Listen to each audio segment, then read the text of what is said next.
The news that broke 1,000 hearts on a quiet February morning in 2026. She was only 51. To the world, she was a face you knew, but couldn't quite place the queen of the Vancouver scream, the woman who could make you weep in one scene and recoil in terror the next. We dive straight into the irony of her life, a woman who spent decades portraying the undead, the supernatural, and the resilient, finally facing a monster that no script could defeat.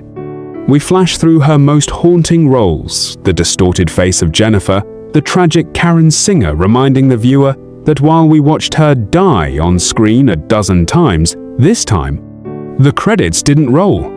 The music shifts from a somber drone to a rhythmic driving beat. We go back to the beginning, Nova Scotia, 1974. We paint the picture of a young girl who didn't dream of Hollywood, but of survival. We see the grainy 90s footage of her early modeling days, the struggling artist trope personified, until she landed a bit part in Happy Gilmore. But Carrie wasn't built for slapstick, she was built for the shadows. We explore her ascent through the Vancouver acting circuit, the Hollywood North where she became a staple. We highlight the grit it took to move from uncredited girl to the title character in Dario Argento's Masters of Horror. We describe the transformation into Jenifer, the hours of prosthetics, the loss of her own identity to become a creature of pure, carnal nightmare. This was the moment the industry realized she wasn't just a guest star, she was a force of nature. Now, the music swells into a melancholic orchestral piece. We pivot to the role that defined her for a generation, Karen Singer. In a show about brothers who lost everything, Carrie Anne Fleming provided the ghost of a mother, a wife, and a home.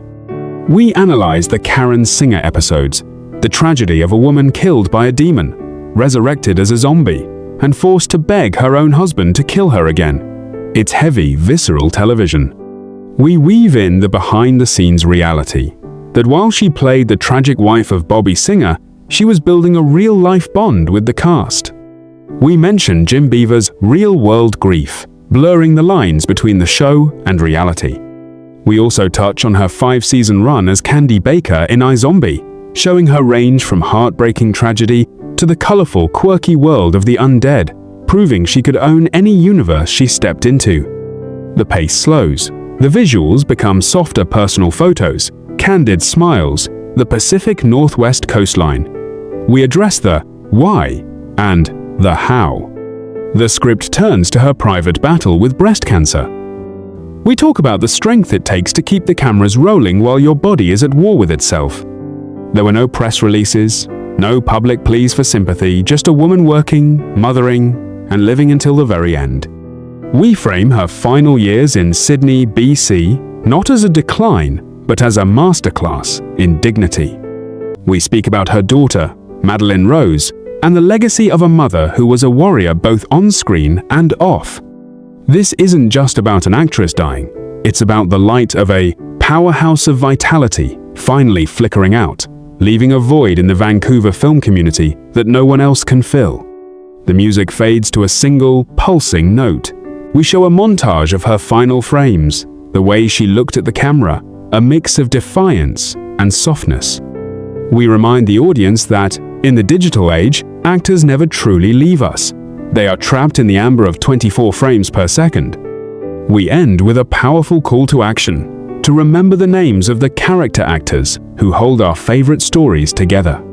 As we show a final smiling photo of Carrie Anne Fleming against a sunset, the narrator leaves the viewer with one haunting thought. In the world of the supernatural, ghosts are hauntings, but in our world, they are memories.